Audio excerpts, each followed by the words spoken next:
Hello students, class 7 Malhar का अब हम लोग पहले चैप्टर कर रहे हैं और इसके अंदर एक माँ और बेटे के बीच में बातें हैं। उसको जो इस कविता के रचयिता हैं उनका नाम है मैथिली शरण गुप्त। बहुत ही बड़े बड़े कवि हैं वो, एक से एक कविताएं हैं उनकी और उन्होंने माँ बेटे के बीच में बात को कितने प्यार से रखा है। तो माँ अपने बेटे को एक कहानी बता रही है एक कविता के रूप में, और जो बेटा है वो उसका नाम है राहुल।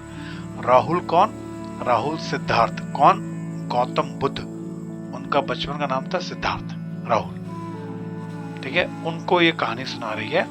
कहानी शुरू होती है ऐसे, और ये मल्हार का पहला चैप्टर है। आइडिया इसके अंदर ये है कि आपके जो ये वीकली या मंथली टेस्ट हो रहे हैं उसके अंदर आपको 3 चैप्टर दे दिए जाएं, जिससे कि आपकी तैयारी हिंदी की अच्छे से हो जाएगी। इसके एंड के अंदर आपको एक 10 क्वेश्चन की स्लाइड्स मिल जाएगी। जो सबसे ज़्यादा क्वेश्चन अब तक पूछे गए हैं उनको हमने चूज़ किया है, और उनको भी आप पहले चैप्टर को ध्यान से सुनिए, फिर उन क्वेश्चंस को अच्छे से याद कीजिए और आप अच्छा करेंगे एग्जाम के अंदर।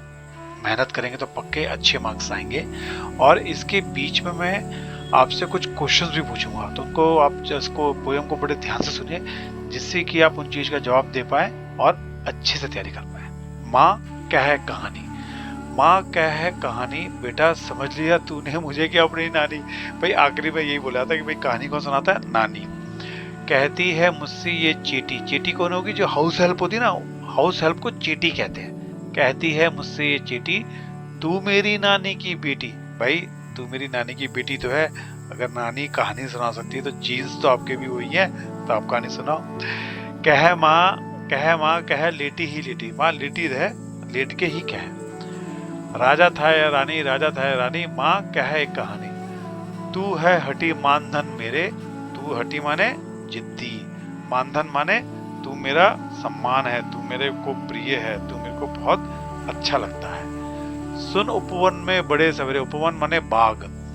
तात भ्रमण करते थे तेरे। तात माने फादर, पापा, और भ्रमण मतलब घूमते थे। रोज सुबह वो बाग में घूमने जाते थे। जहां सुरभि मनमानी। सुरभि माने अच्छी खुशबू, मनमानी मतलब बहुत अच्छी खुशबू उस गार्डन में रहती थी, उस बाग में रहती थी। माँ, हाँ माँ यही कहानी। वर्ण वर्ण के फूल खिले थे, वहां पर तरह तरह के फूल खिले थे। झलमल करते थे हिम बिंदु। हिम बिंदु मतलब हो गई ओस। ओस होती है ना, सुबह सुबह ओस खिलती है। क्या कहते हैं उसको? ओस होती है जो ड्रॉपलेट्स जो होते हैं सुबह से मॉर्निंग में घास के ऊपर। आपने देखा होंगे, अगर आप कभी कभी सुबह अगर नंगे पांव घास पे चलोगे तो आपको ड्रॉपलेट्स फील होंगे, उसको ओस कहते हैं। हल्के झोंके हिले मिले थे, और हवा के हल्के झोंके वहां पर चल रहे थे। ऐसा लग रहा है जैसे कि पिक्चर की स्टोरी हो है। मतलब वहां पर अच्छी सी खुशबू है, वहां पर बड़े बड़े अच्छे रंग के फूल हैं, वहां पर घास में पानी है, वहां पर हवा चल रही है। वाह वाह क्या बात है। लहराता था पानी, लहराता था पानी, हाँ यही कहानी। गाते थे खग कलकल स्वर में। खग माने पक्षी, पक्षी वहां पर गाते थे। सहसा हंस एक ऊपर से गिरा बिद होकर खरशर से। अब वो एक हंस जो उड़ता हुआ जा रहा था वो नीचे गिरा ऊपर से।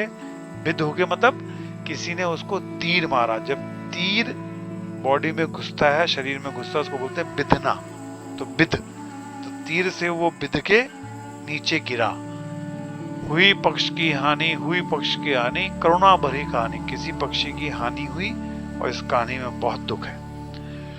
चौक उन्होंने उसे उठाया, नया जन्म उसने पाया, इतने में आखेटक आया। अब इनके फादर पिताजी ने उसको उठाया और उसको एक नया जन्म सा मिला, भाई कोई बचाने वाला मिल गया। तभी वहां आखेटक आया। आखेटक माने शिकारी, द हंटर। लक्ष्य सिद्धि की मानी, लक्ष्य सिद्धि की मानी, कोमल कठिन कहानी। वो कह रहा भाई देखो जो ये लक्ष्य था इसको मैंने मारा है, ये पक्षी मेरा है। अब आप ये बताइए, क्या ये पक्षी उसका है? क्या ये पक्षी उसको मिलना चाहिए? क्या ये हंस आखेटक को मिलना चाहिए? ये आप बताइए। मांगा उसने आहत पक्षी। जो जिस पक्षी को चोट लगी थी वो पक्षी उसने मांगा। बट तेरे तात तो किंतु थे रक्षी। जो तेरे फादर थे उन्होंने उसको बचाया था। तब उसने जो था खग पक्षी, तब उसने जोता खग बख्शी। खग माने मैंने आपको बताया पक्षी होता जो पक्षी को मारने वाला था, जो आखेटक था, जो हंटर था। हट करने की ठानी, उसने जिद करी कि नहीं ये मेरा पक्षी है। अब बात आगे बढ़ गई। हुआ विवाद सदय निर्दय में। सदय माने जो काइंड है, निर्दय कौन? जो अनकाइंड है, जो जुल्म कर रहा है वो निर्दयी है, जो जुल्म से बचा रहा है वो सदैव है। उभय आग्रही थे सोए विषय में। अब दोनों उस विषय के अंदर जो अपने अपने सब्जेक्ट थे, दोनों उसमें अड़ गए। कौन? आखेटक और इनके फादर पापा, शिकारी और पापा दोनों आपस में अड़ गए। गई बात तब न्यायालय में। न्यायालय क्या हो गया? कोर्ट। अब बात चलेगी कोर्ट में। सुनो सभी ने जानी, तभी ये बात सबको पता लग गई। व्यापक मतलब ये बात हर जगह फैल गई। अब वो माँ क्या बोल रही है? तू न्यायालय को छोड़, तू कोर्ट को छोड़, तू बता।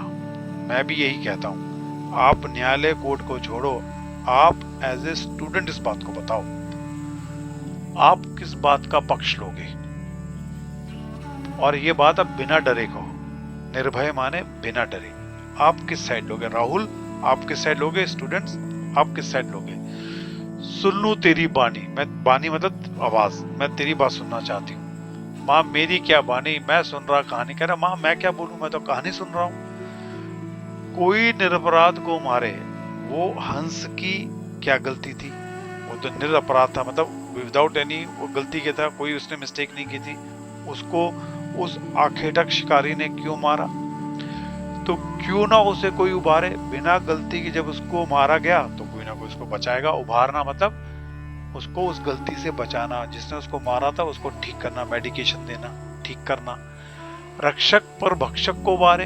अब रक्षक से ऊपर कैसे कोई निकल सकता है? जिसने बचाया है वो हमेशा बड़ा है, मारने वाला नीचे है। जो बचाने वाला है वो ऊपर है, मारने वाला नीचे है। न्याय दया का दानी। न्याय को दया का साइड ही दिन लेना चाहिए।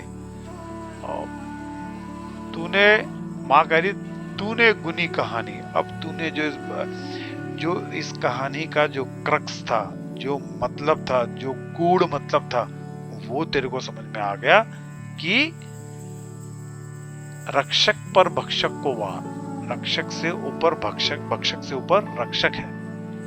इस कहानी का जो क्रक्स है, जो इस कहानी का मतलब है, जो इस कहानी का सार है, वो ये है कि जो रक्षक है वो भक्षक से ऊपर है। बस यही बात आपको ध्यान रखनी है। मैथिली शरण गुप्ता जी ने कितने अच्छे से बात समझाई। आई होप आपको ये पोयम पसंद आई होगी। अगर पसंद आई है तो इसको प्लीज लाइक कीजिए। आप अपने क्वेश्चंस कमेंट कर सकते हैं। आपको इसमें से कोई वर्ड, कोई लाइन, कोई चीज समझ में नहीं आई है, प्लीज कमेंट में पूछिए, मैं आपको आंसर कर दूंगा। और इसके बाद अब इसमें 10 मोस्ट इंपॉर्टेंट क्वेश्चंस मैं डाल रहा हूं, उनको आप पढ़िए, अच्छे से याद कीजिए, आपके बढ़िया मार्क्स आएंगे। ये एक एश्योरिटी है, पर मेहनत बहुत जरूरी है, ठीक है ना? Work very hard. Alright, see you in the next one. Thank you very much, bye bye.